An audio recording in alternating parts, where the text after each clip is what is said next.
एक ऐसा इंसान है जो बहुत ही बहुत रिच है, बहुत पैसे हैं उसके पास, लेकिन बहुत ही शातिर इंसान है। वो उसको ठगना बड़ा मुश्किल है, और एक नया पैसा भी अगर किसी ने ठगा तो समझ लीजिएगा क्या होगा, है ना। वो उसका खून कर देगा, इस प्रकार का इंसान है।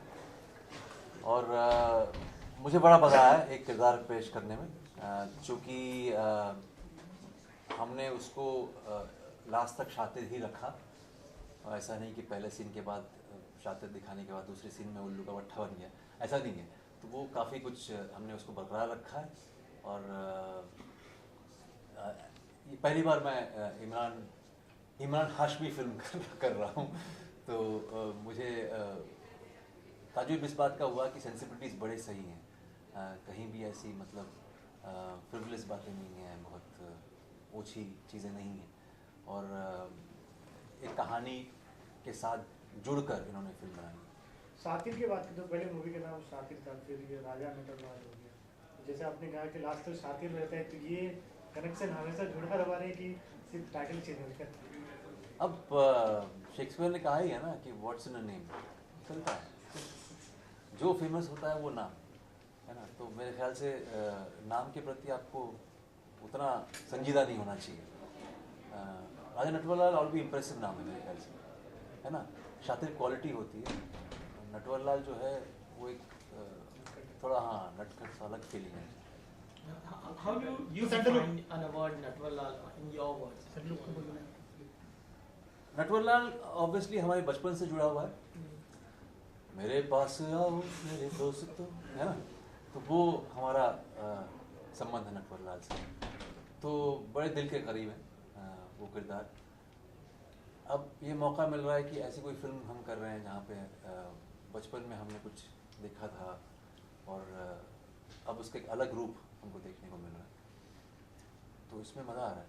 एंड आई थिंक ऐसी फिल्में मैं करता रहूँगा। ठीक है, जैसे आपने अभी कहा कि नटवरलाल का अगर जिक्र रहा तो बच्चन साहब की याद कहीं ना कहीं जुड़ी रहती है, तो उस चीज़ से कितना ये किरदार मेल खाता है, या कहीं ना कहीं कितना अलग है आपको लगता है, और आपकी जो भूमिका रहेगी इसमें कितनी इम्पोर्टेंस है? मैं ऐसी कोई भूमिका नहीं करता हूँ जहाँ पे मेरी इम्पोर्टेंस ना हो, पहली बात जी वो तो हाँ। और दूसरी ऐसे है कि जहाँ तक नटवरलाल का सवाल है, एक नाम के अलग अलग इंसान हो सकते हैं। अब यहाँ पे एक अलग इंसान को पेश किया गया, उस ज़माने में एक अलग इंसान था, तो बिल्कुल ही भिन्न है दोनों दोनों। तो इसमें कोई सिमिलरिटी वगैरह नहीं है, कोई नहीं। और जहाँ तक मेरे किरदार का सवाल है, जी हाँ, ऐसे किरदार आपको पहले भी देखने को मिले होंगे, लेकिन हमने कोशिश की कि उसको एक इंसान के रूप में पेश किया जाए, ना कि कटआउट विलन जो उसको बोलते हैं, वैसा नहीं। तो इसमें भरपूर ऐसी चीज़ें हैं जो इंसान से जुड़ी हुई चीज़ें हैं, और उसको हमने कोशिश की है पेश करने की।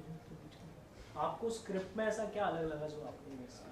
यार स्क्रिप्ट में अलग ये लगा कि वो पिंक पेपर पे था, पता है वो अलग, मुझे नॉर्मली वाइट शीट पे मिलता है स्क्रिप्ट, तो इस बार पिंक पेपर पे दिया उन्होंने, तो मुझे अलग लगा स्क्रिप्ट। ऐसा है ना कि स्क्रिप्ट में क्या अलग लगा ये बयां करना बड़ा मुश्किल है, क्योंकि ये बहुत ही एक सब्जेक्टिव चीज़ है, इसको आप ऑब्जेक्टिवली देख नहीं सकते। जब आप कोई स्क्रिप्ट पढ़ते हो तो कुछ चीज़ें आपको भा जाती हैं, वो क्या चीज़ें हैं, वो प्यार की तरह है, आप उसका कारण नहीं ढूंढ सकते। तो उसी तरह से आप जब कुछ पढ़ते हो तो आप उस कॉन्टेक्स्ट में देखते हो उस चीज़ को। मैं आइडियलिज्म में बिलीव नहीं करता, मैं ये बिलीव नहीं करता कि अरे मैं तो ऐसा हूँ तो मैं वो छूँगा नहीं, ऐसा नहीं है मेरे अंदर। मैं कॉन्टेक्स्ट देखता हूँ, हर चीज़ का अपना कॉन्टेक्स्ट होता है। तो उस कॉन्टेक्स्ट में आप उस चीज़ को देखते हो, आपको वो चीज़ अच्छी लगती है, और क्यों अच्छी लगती है वो आप खुद को बयान करना बड़ा मुश्किल है, तो आप उस चीज़ को अटेम्प्ट कर लेते हो। तो मेरा भी वही प्रोसेस रहा। और किरदार भी ऐसे हैं कि लोग बोलते हैं हम किरदार नहीं चुनते हैं, किरदार हमें चुनता है। वो कहता है कि भैया हमको प्ले करो, हमको निभाओ, तो हम अपना सारा ईगो डिज़ोल्व करके उसको निकाल के घर पर रख करके एक्टिंग की शुरुआत करते हैं, उस किरदार को निभाते हैं, ना कि हमारे ईगो को हम 3 गुना बढ़ा करके उसको एक्टिंग कहें स्क्रीन पे। हमें कोशिश करते हैं कि उसको सरेंडर करके उस चीज़ को निभाएं। बट सेम टाइम कभी ऐसा लगता है कि लाइक प्लेइंग कैरेक्टर ऐसा लगता है कि to totally doing naturally, but how you do this? अब देखिए नेचुरल जो चीज़ है ना वो मुश्किल चीज़ नहीं है, एट द सेम टाइम वो मुश्किल चीज़ है भी। ऐसा है ना कि जब आपको सरेंडर की प्रैक्टिस हो, अपने अहंकार को सरेंडर करने का एक प्रैक्टिस होता है, अगर उसको अगर प्रैक्टिस करते रहो तो आप ऑटोमेटिकली आप इंसान को प्ले करोगे, ना कि अपने ईगो को, अपने अहंकार को। अक्सर क्या होता है, वही मैंने जैसे मैं पहले कहा था कि अपने खुद के अहंकार को अगर आपने ट्रिपल कर दिया या 4 गुना कर दिया और उसको पेश किया तो लोग उसको एक्टिंग मानते हैं, मैं उसको नहीं मानता। मेरा ये है कि आप जितना ज़ीरो हो सकते हो उतना उस किरदार को आप अच्छी तरह से निभा पाओगे। लेकिन कभी किसी रियल नटवरलाल से पढ़ा है? यार गनीमत है कि रियल नटवरलाल से मेरा पाला कभी नहीं पड़ा। और ऐसा है कि पहले के ज़माने में उतने कुछ हमारे पास नगद नारायण नहीं था तो किसी को रुचि भी नहीं थी कि हमें कोई ठगे, है ना। तो अब खैर लोग मुझे बड़े इज्जत से देखते हैं तो कोई ठगने का प्रश्न नहीं। तो ऐसा कुछ वाकया याद नहीं मुझे जहाँ पे किसी ने ठगा हो या मैं किसी को मैं क्यों ठगूंगा किसी को, नहीं ठगा। तो आपकी इच्छा नहीं कभी नटवरलाल बनने की रियल लाइफ में? रियल लाइफ में क्यों नटवरलाल बनूंगा भैया, मैं को जेल जाना है क्या? मैं तो बस ठीक ठाक हूँ, मैं ऐसा कुछ ऐसी कोई गलत फहमी नहीं रखता हूँ अपने बारे में। जी इमरान और परेश के किरदार को किस तरह से डिफाइन करना चाहेंगे? इमरान और परेश का जो है, देखिए परेश जी इस फिल्म में नटवरलाल की गुरु हैं, तो आप समझ सकते हैं क्या है ना। तो और वो आप जानते हैं इस देश के सबसे one of the most important actors हमारे देश के। तो उन्होंने बहुत ही एक ह्यूमरस लेवल पे उसको एट द सेम टाइम संजीदगी भी है, अच्छे से निभाया। और इमरान जो है बहुत ही कूल आदमी, मतलब वो टेंशन नहीं लेता है और बहुत ही प्रिपेयर्ड हो के आता है सेट पे, सारे सीन्स प्रिपेयर करके आया था और बहुत ही प्रोफेशनल तरीके से वो काम करता है। तो जो भी उसने साथ में हमने सीन्स किए हैं, मुझे बड़ा अच्छा लगा। मुझे लगा कि यार एक बंदा है जो बहुत ही शिद्दत से काम कर रहा है और उसका नतीजा निकलना। तो ऐसे ही नहीं बना है वो इमरान हाशमी, इसके पीछे बहुत सारा मेहनत और बहुत सारी सिंसियरिटी की ज़रूरत पड़ती है। तीनों में सबसे बड़ा शातिर कौन है आपके हिसाब से? देखो फिल्म में ऐसा है ना कि एक सबसे बड़ा शातिर को मात देने की कोशिश है, तो जाहिर सी बात है कि हम हैं। Summit of the film is being compared with Jannat before the cricketing bat and all. You are playing one of the biggest big game.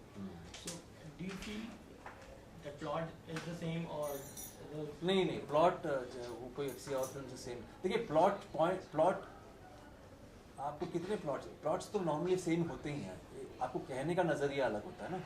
कहानियाँ कितनी होती है, कल्लू टू कालिया वाली कहानी होती है जहाँ पे पहले आप कल्लू होते हो बाद में आप कालिया बन जाते हो, इसको है ना। तो आप ज़ीरो टू हीरो बोलिए या कल्लू टू कालिया बोलिए, ऐसा हर फिल्म में वही होता है, चाहे वो अंग्रेज़ी हो यहाँ का।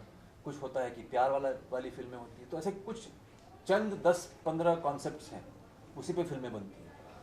आपका कहने का अंदाज अलग अलग होता है हर डायरेक्टर का, उससे कहानियाँ अलग अलग लगती हैं। तो उसी प्रकार से इसका कोई मतलब किसी और फिल्म से उस प्रकार से लेना देना नहीं है। इतना ही है कि उसका कहने का अंदाज अलग है कम्प्लीटली, तो इसलिए अलग फिल्म है। back to back your films are going to release and then Natwalal, then the Heather. So which one is the more importance for you or whom do you feel that prevail? दो again मैं ये कह रहा हूँ कि नटवरलाल हैं पहले, हैदर है, फिर उसके साथ उचक्के हैं, मनोज के साथ में काम कर रहा हूँ, मनोज में, और फिर बॉम्बे वेलवेट। अब ये चारों के चारों फिल्में जो हैं ये अलग अलग कॉन्टेक्स्ट वाली फिल्में हैं, अलग अलग इसका जो संदर्भ है वो अलग अलग है। तो ये अलग अलग फिल्में हैं, अलग अलग भिन्न भिन्न भांति की टाइप की फिल्में हैं, तो आप उसको जज नहीं कंपेयर नहीं कर पाओगे। आप ये नहीं कह सकते कि ये फिल्म का ये कॉन्टेक्स्ट के ऊपर डिपेंड करता है। और चारों मुझे खुशी इस बात की कि चारों फिल्मों का संदर्भ अलग है, किरदार अलग हैं और जो इंसान मैं प्ले कर रहा हूँ हर एक में वो अलग अलग हैं।